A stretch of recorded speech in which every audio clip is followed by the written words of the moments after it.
In this video I'm trying print on demand for 1 week as a beginner. I'm going to take you with me and explain everything in detail. And for those of you who don't know what print on demand is, here's a 5-second explanation. Print on demand is basically when you sell a product printed with your design and the products are just made if someone orders them. On day 1 I started brainstorming the topic my store should be about, and after a bit I had the answer. Okay, so now I brainstormed for a while and now I decided that my topic will be chess. Lately chess has become more and more popular. Also because of the top G, the number of chess players is increasing rapidly, and that's why I thought that chess would be the perfect topic. So now that I have my topic, I'm now going to make my Etsy account. So I decided to sell my products on Etsy because in the last weeks many people were talking about Etsy and that it will be the perfect platform for print on demand because Etsy already has a large audience and so you don't have to advertise your store that much. Okay, so it took me a while, but now I finally have my Etsy shop and now I'm going to make an account on Printify so that I finally can start to design the products. If you make products with Printify, you can then connect Printify with Etsy so that if you get sale, the informations are passed on to Printify and they automatically make the order and ship them to the customer. So if you get the order, you don't have to do nothing. Printify handles the whole production and also shipping of the product. Okay, so now I connect the Printify with my Etsy account and now I'm ready to start to design some products. So now I had to make the product, but first I had to make a very important step, and that is to make research on which products to make. It's very important to make good research because you could make the best marketing you could imagine, but if the product is bad, no one is going to buy it. So I started to search for patterns on bestseller products. I searched for products with more than 100 reviews and then looked if those products had something in common. Okay, now it's some time later and I'm finished with searching for products. I decided to make 5 products and now I'm going to start with the first one, which is a hoodie. The design I made with Canva Pro. This first design was targeted for a man that will give this hoodie to his girlfriend. It was pretty hard for me to create a design because graphic work isn't my biggest talent and I knew it had to look good if someone would buy it. Okay, so now I finished the design. It's not quite good, but I think it's the best I can do. So now I'm going to sleep and tomorrow I'm going to make the SEO for the product and then hopefully by the end of the day I have my first listing online. Let's go. So now it's day 2 and now I'm going to start to make the products. So I went on Printify. It's very easy to make products on Printify. You just have to open the file and adjust the size. Okay, so now I'm finished with my design on Printify. Now I'm going to publish my design, but I'm going to click on this button right here, which is hide in store, because then it isn't published on my Etsy store and I still can add some tags and also a better description. With this method you can make a more optimized description and also have more features for tags. So after some time I was ready to list my first product. Now I'm ready to publish my first product and that's going to cost me 20 cents, but I hope I will get it back with a sale. So now my shop was officially opened and I could make the first money. I then went again on Canva to start to design the next product of my list. But while I researched the internet on how to make better designs with Canva, I stumbled across a topic again and again.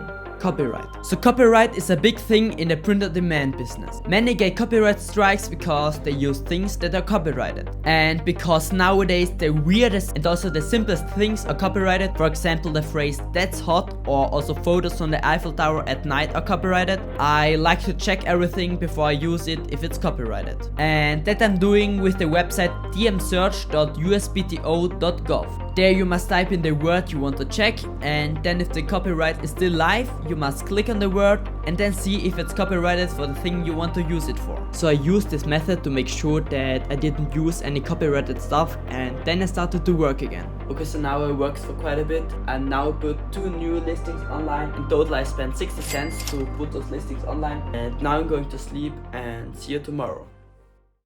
On the next day, I checked my analytics to see how my store performed and if I already made some money. So now it's day 3 and yesterday I listed the products. Now I checked the analytics and it's not looking good. So in total we have 5 impressions and that's really low, and I really don't know if I can make any money in this challenge if the impressions are so low on Etsy. And so I reflected a little bit and I decided to change my strategy. So I know those aren't bad analytics for a completely new store that was opened just some hours ago.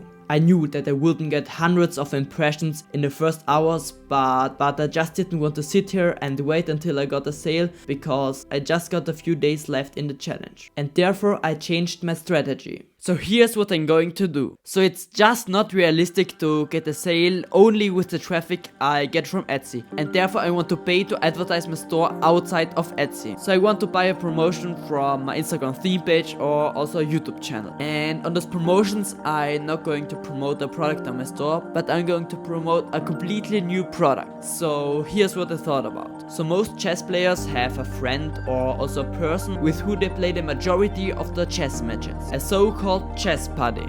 And I want to create and also promote clothing for exactly that kind of relationship. So I hope that someone sees the product and then buys it as a gift for their chess buddy. So I really don't know if it's going to work, but now I'm going to start to make the design and then I'm going to search for advertiser. Let's go. So I started by making the new product of my ad campaign. I first searched for some inspiration and then I went on Canva to start to create the design. So now I finished the design and now I'm going to go on Printify and actually make the product. So I created and also listed the product. Okay, so now the t-shirt is officially online and now I can start to search for a theme page or also a YouTube channel where I can advertise this product. Let's go.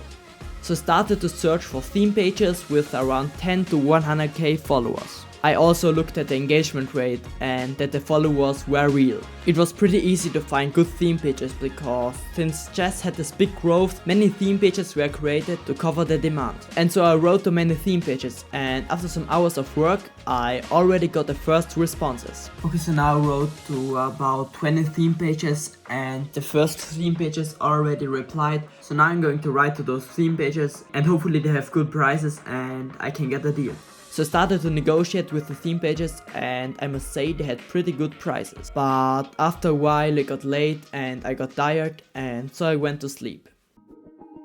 So now is day 5 of the challenge. After long discussions, I finally found a good theme page. The page is called Chess Brilliancy and has around 20k followers. I'm going to purchase a story and a 24-hour reel for $10, which is a very good price. Their reels reach around 15k people on average, but some also went viral and got over 2 million views. And I hope that's also going to happen to my ad, because I'm not going to post a normal boring ad. I want to integrate my product in the normal chess videos, so that if you see the video you don't know it's an ad and so you don't immediately swipe away. I think it's going to be a challenge to integrate my clothing into a normal video, but I hope it's going to work and let's go.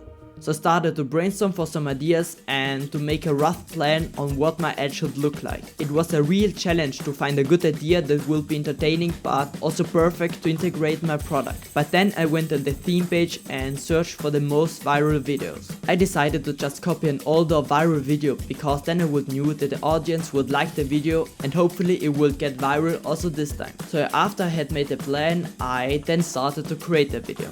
It took me some time, but here's the final ad.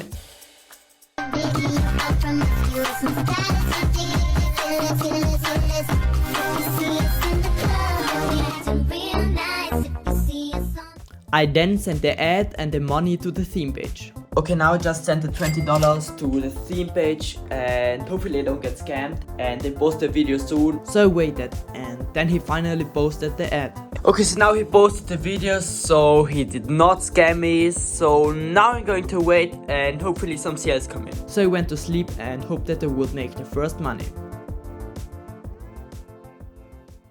Today is day 7 of the challenge. So Etsy isn't the best platform to make money in a short time period. You must pay to list a product and the products also don't get many impressions from Etsy in a short time period. But that may be changed if you try Etsy for a longer time period. And now to my ad. I'm actually really happy because the people liked and also commented the ad like it was a normal piece of content. But the ad did not go viral and so it got 7,000 views, which converted in 52 impressions on my store and which converted in 0 sales. So I did not make any money in this challenge, but if you want to see a video where I make money, click this video right here.